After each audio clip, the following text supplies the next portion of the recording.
You were talking about the source earlier, and I'm curious because, as you also mentioned earlier, people don't keep the same jobs forever. People change jobs rapidly.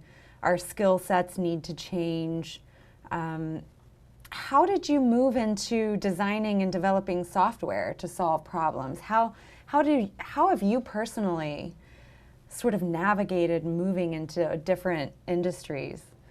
Being a lifelong learner, and it's a funny story, but when I ended up in a school district, Seattle Public Schools, I came in and I had almost, they had to replace my tibia, so I had to sit in the hospital for a while. So I decided I'm going to teach myself how to code. So then It's amazing. Yeah, so I bought all these programs and started teaching myself. And then I started to teach myself software architecture. And then when I was working at Seattle, and my first task was really to rethink things. And also, I took a risk and did everything they told me not to do. Mm-hmm. So the school district didn't want me to roll out the system to the whole district. They didn't want me to make data transparent to the kids. And so I was able to get a small team and I to work all night, every night for a long time, and we just rolled it out. Because sometimes you have to do the right thing.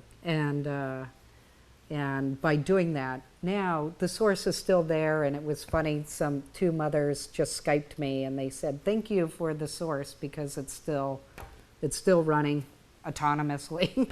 And is it just in Indiana or? No, it's in Seattle. And yeah, it's in Seattle Public Schools, just still running. I keep expecting them to replace it after all these years, but what the heck. So, It's amazing. It's like its own robot now. So it just keeps running. Anyway, and then in Declara, sometimes you have to just take these risks. And, our enterprise product was doing really well, and everybody was going, why do you want to get into the consumer side? Well, Declara, our core beliefs are around being passionate, be true, and do the impossible. And I wasn't being true to the company or to the people we serve if I didn't have a consumer product, because our vision is to change how the world learns. And so it meant if I was going to be true, I had to take this risk and build out a consumer product and launch it so that I would be true to our original vision.